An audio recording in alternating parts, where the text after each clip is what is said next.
The following podcast contains strong language and adult themes and is intended for mature audiences.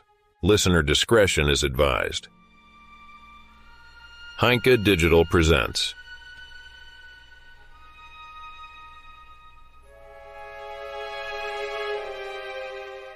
Damocles, an audiobook podcast by Christian Heinke.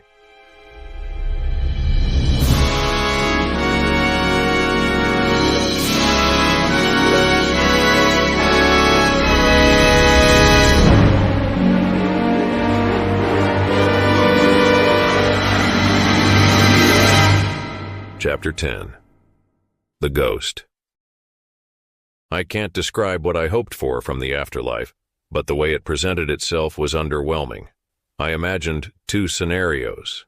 Either there would be eternal darkness with a plunge into nothingness, or I would find myself in a sweaty locker room briefly engaging with other deceased people, only to be reborn as a flea or a giant Galapagos tortoise. I had ruled out the pearly gates cliché from the start. No belief in hell means no possibility of heaven. Besides, rockets had been flying from metropolis to metropolis for about a decade, and no angel or representative of the heavenly hosts had crossed their path yet.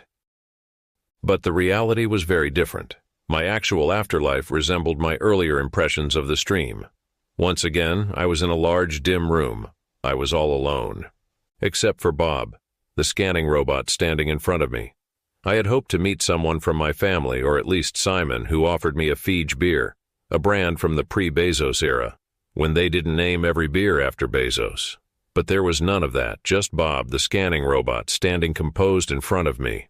"Hey," I urged him to speak. "You here too?" "Where else would I be?" Bob replied. "So Bridget got you too?" "That's what it looks like." "It's funny that we ended up here together, isn't it?" "Why funny?" "I assumed people and machines didn't share locker rooms after death. Somehow I can't picture you as a giant Galapagos tortoise." "I have trouble making sense of your statements, Chief Inspector." "Joseph, please. After all, we're undeniably brothers in arms now. I think we should be on a first-name basis." "Am I correct in assuming that you believe someone has terminated us?" "That's one way of putting it. Does that mean nobody has terminated us?" "That is correct." "Then what happened to us?" "After the female android Civ transferred her data into a body, I moved our data to the ancient storage system once space became available again." "So we are not dead?" "Your body is deceased and Bridget permanently damaged your brain. However, we preserved your data completely." "My data? Do you mean my mind? My soul?" "I don't understand the difference. To me, it's all data." So the Google folks were right after all.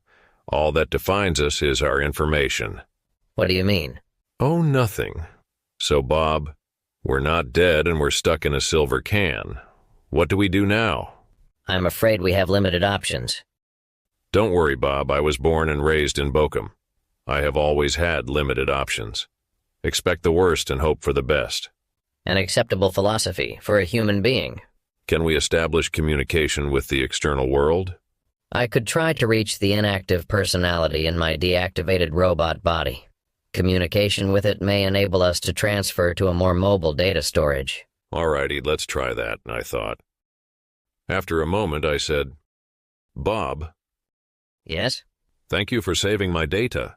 "You're welcome. I benefited from it. Just like you, I would also hate to be terminated early." The image slowly formed before my eyes, filled with noise and blur. At least now I could see something other than darkness. My body was the first thing I recognized. It was crouched and slumped in a wheelchair. Dead. I was an even less beautiful sight. "Yuck," Vincent thought. "Hey, Vincent. Good to hear you thinking." "May I ask what you are doing in my mind, Chief Inspector Lenke?" "It's a long story." "I am a robot. I have time."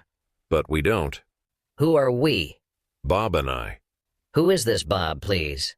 "Bob is the alternate personality that Simon installed in your memory." "What are you doing in my head?" "Bob and I are stuck in external memory inside the silver box. You're supposed to help us get out of there." "How am I supposed to do that? I'm a scanning robot, not a personality asylum." "Allow us to guide you out for help. Where is here? We suspect it's a secret lab in Washington, D.C. How did I get here? My last location was a penthouse suite in Egmond Van Zee. That is also a long story. Again, I have time. I am a robot. No time for lengthy explanations. Someone could come at any moment. And the moment is already here, Vincent thought. Someone is coming through the door. Through Vincent's receptor, I saw Paul Scherber open the door. He first pushed it open with his elbows, entering with his back to the room. Covered in sweat and struggling for air, he gasped for breath.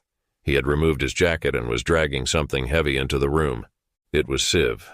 Wet and dirty, her lifeless body lay there, suffering from severe burns. Her blonde hair was singed and her eyes had turned milky white and vacant. Android to android, dust to dust, Scherber said, depositing Civ's body among the trellis of other androids. Then he picked up the silver box and examined it. He has the silver box. We have to do something, Vincent. What would that be? Vincent asked. Well, I have a suggestion, Bob said. Get out of my head, you freak. Bob ignored his other self. Mr. Lenke, concentrate on your arm. My arm? I'm talking about your artificial arm. Try to grab the silver can with it. How am I supposed to do that? I asked. Think of puppet mode. It's basically no different. Your implant has destroyed the higher functions in your body. But motion proponents can still achieve results. Try it. I focused on the robotic arm of my corpse. The arm hung limply. Gritting my non-existent teeth, I summoned all my concentration. I felt like Luke Skywalker in the Wampa Ice Cave, trying to use my mind to move a stuck lightsaber. You can do it. Bob cheered me on. I concentrated even harder. The artificial arm of my body twitched. Scherber went back to the exit and past my corpse. I had maybe 1 second left. I let my arm advance. It bore some resemblance to a horror show.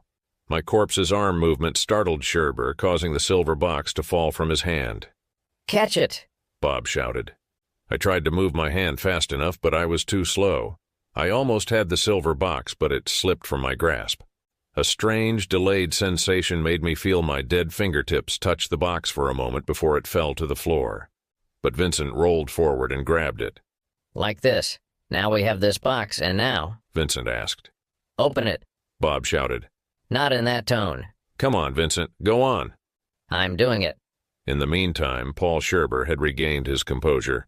Bridget, deactivate that damn robotic arm of that cop. Already done, sir. My robotic arm sagged back down. Whatever connection I had with it, Bridget had severed it. Vincent opened the silver box. Thank you, Vincent. Bob shouted. I felt myself swept into a whirlpool. The surroundings vanished. I found myself in another room. I saw a sunrise, not from the sun, but as a symbolic representation. A logo appeared at the end of an embossed stamp, depicting a stylized robot with equally stylized rays of the sun rising behind it. The end of the arm of an industrial robot attached the stamp.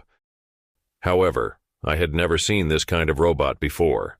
The robot's small head had red glowing camera lenses resembling a fierce insect. Its arm, holding the stamp, raced toward me and rammed the stamp against my chest with incredible force, making a deep metallic sound like a gong upon impact.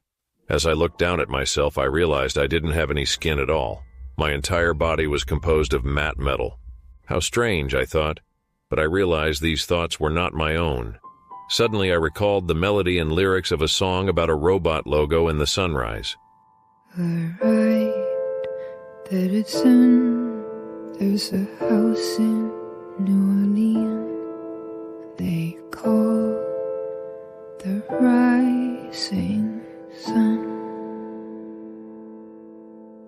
and it's been the ruin of many a poor boy. Dear God, I know I was one. That's a song by the Animals, I thought. I glanced up and turned. On a factory floor, I was among many mechanical men. The noise of screeching, drilling, hammering, and welding industrial robots was deafening. I saw the logo that had just been driven into my metal chest, emblazoned in large letters on the wall opposite me. Amid the spray of sparks from another production line, where workers were likely assembling mechanical women, I could barely make out some text written under the logo. Rising Sun Robotics. New Orleans.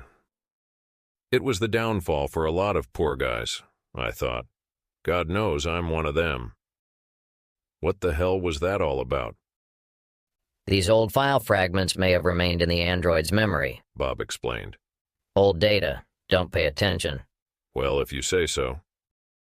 So it worked? Are we really stored in one of the android's bodies? Correct. The transfer was successful. Holy crap. Unbelievable.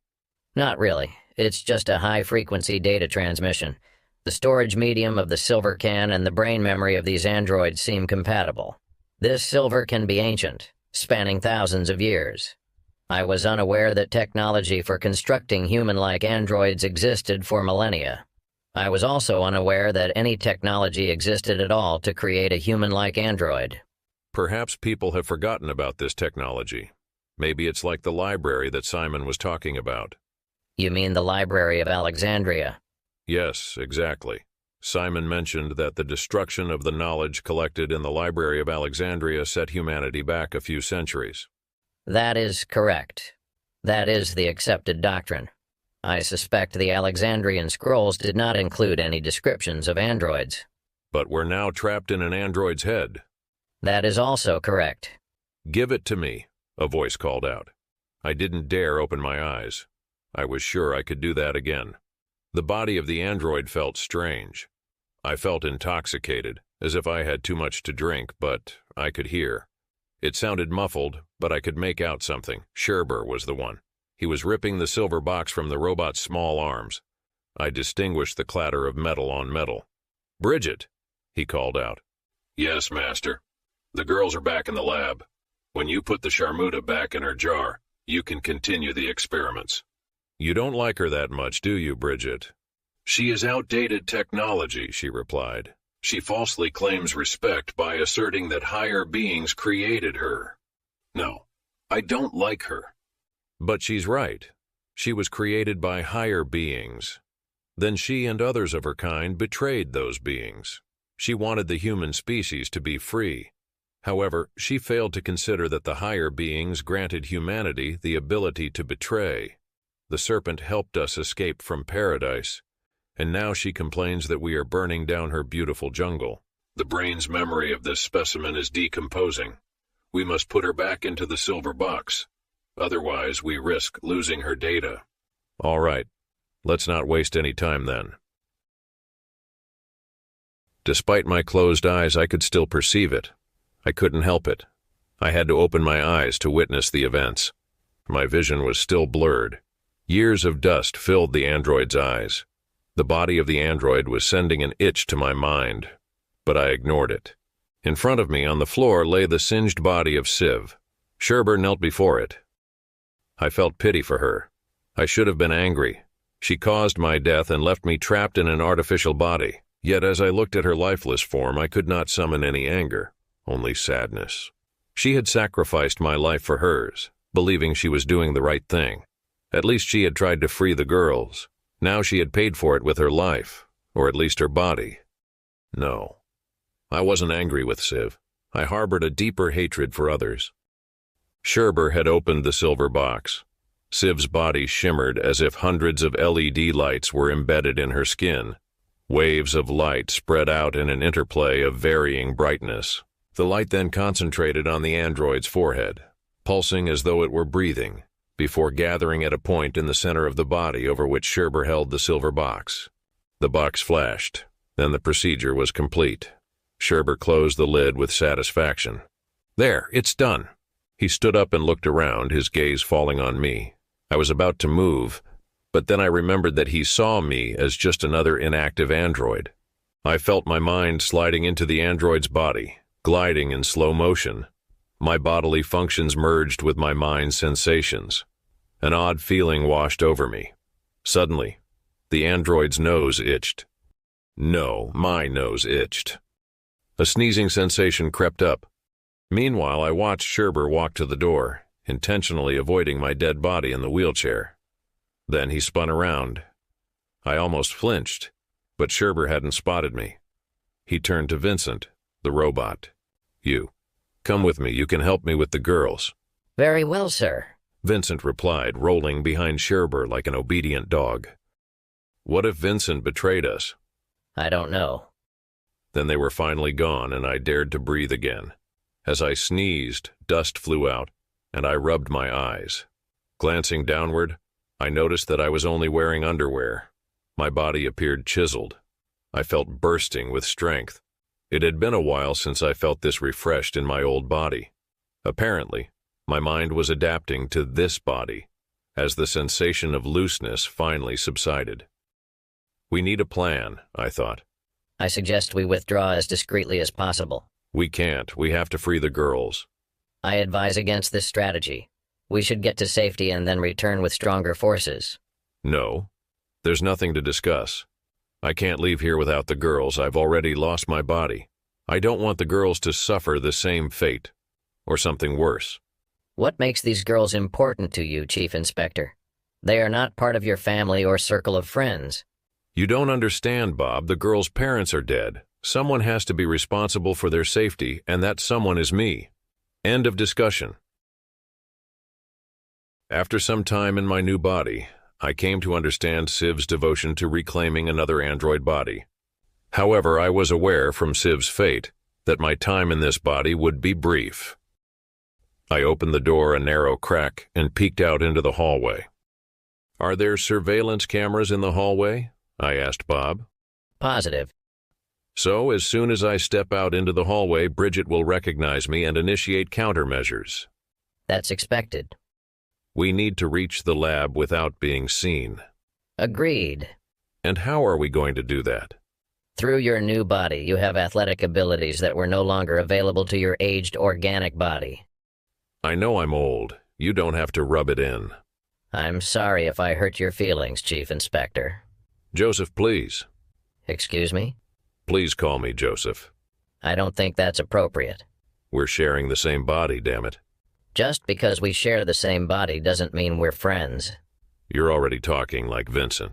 Since I'm a derivative of Vincent's personality, that is likely the case. All right, Bob. So, what is the best way to sneak into the lab? The air shaft was narrow, dusty, and dark. However, it seemed Bridget did not monitor the air shaft. The retrofitted ventilation system looked newer compared to the rest of the facility. Disposing of waste heat from the lab equipment was likely necessary. I pushed forward, meter by meter. The lab was situated at the end of the hallway, and I estimated the distance to be about 70 meters. As I walked, I passed the time in mental conversation with Bob. What is he doing with the girls? I can only speculate about that. What do you mean? The lab features a powerful scanner and storage unit designed for brain data. It is a precise replica of the technology housed in the silver box. Paul Scherber aims to store an unlimited number of brain data sets in his implant, driven by the now disproven belief that normal individuals utilize only 10% of their brains. This equipment will capture and transfer the girl's brain data to Scherber's implant. I doubt that they will survive this procedure. Damn, that son of a bitch. What does he need the silver box for? The silver box was used as the basis for the apparatus, just as the brain structure of the female android Civ was used for the implant technology. The airflow intensified as generators started up to produce a significant amount of electricity. What happened? I asked Bob. His answer sent a shiver down my spine. I'm afraid Paul Scherber has started the procedure. I reached the laboratory and the air shaft trembled from the vibration of the machine. I crawled to the next room, opened a flap, and climbed out of the air shaft more gracefully than I had done in 50 years. Earlier, Bob had shown me a blind spot that would allow me to go unnoticed. I landed on a lab bench in the far left corner, careful not to knock over any of the dusty flasks with my feet.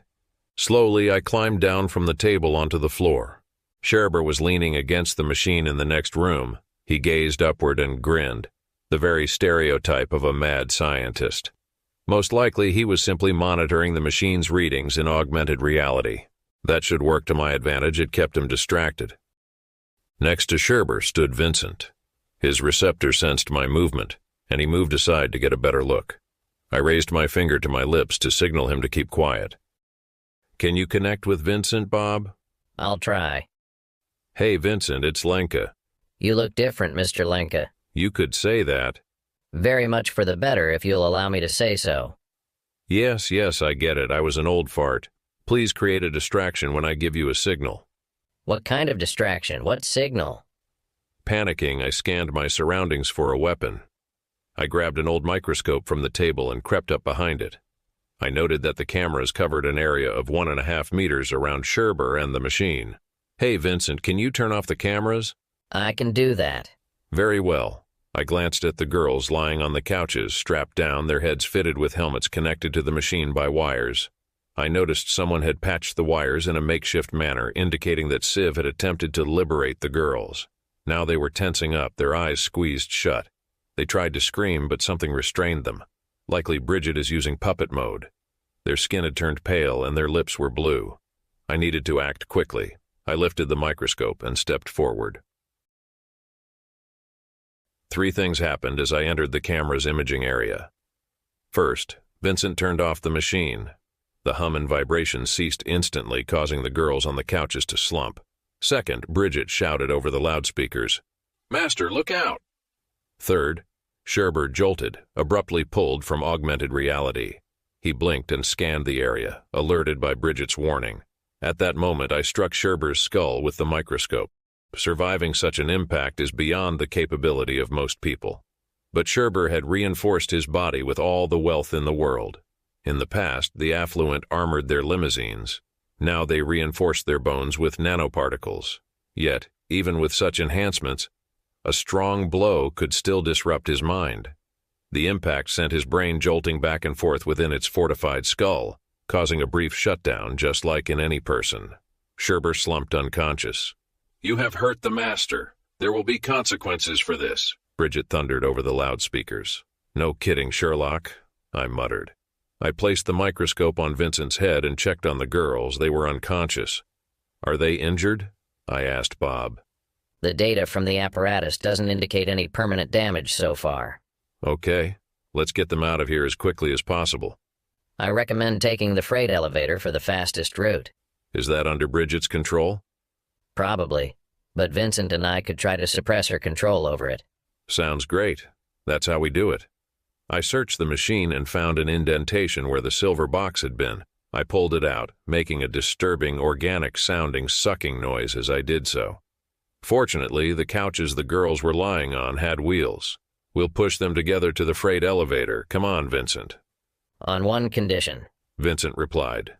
What's that? Please don't put any more stuff on me. I'm a scanning robot, not a dresser. Anything you want, pal. I left the lab, but Bridget didn't respond. Perhaps she was sulking, but I didn't care. In the hallway, I came across the bodies of 2 guards, sprawled out like the remnants of a butterfly pupa slowly dissolving into dust.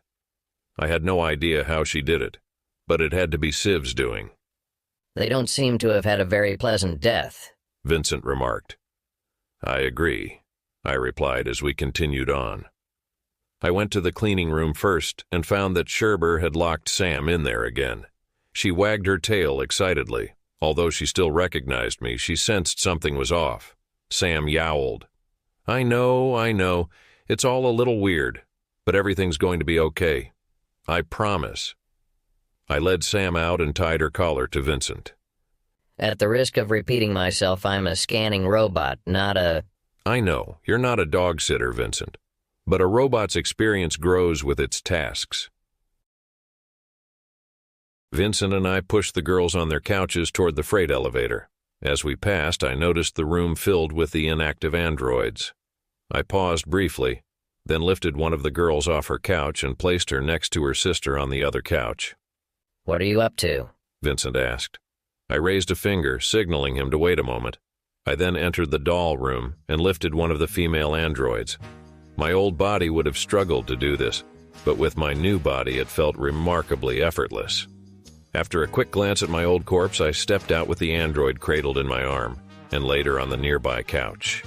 You thief! You rotten thief! Bridget shouted. As we reached the elevator, I asked, is it safe? I need to work with Bob on this. I'll never forgive you for that. But yeah, I guess we're safe. That answer was good enough for me. We boarded the freight elevator and headed upstairs. I thought the worst was behind us. I was so wrong.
Thank you for listening. To learn more about Heinke Digital Audiobook Podcasts and its author, Christian Heinke, please visit heinke.digitial.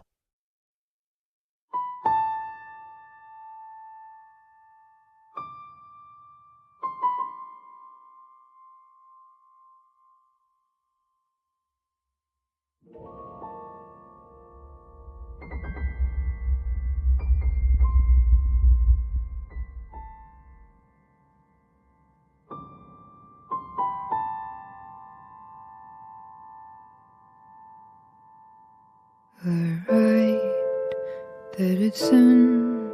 There's a house in New Orleans they call the rising sun,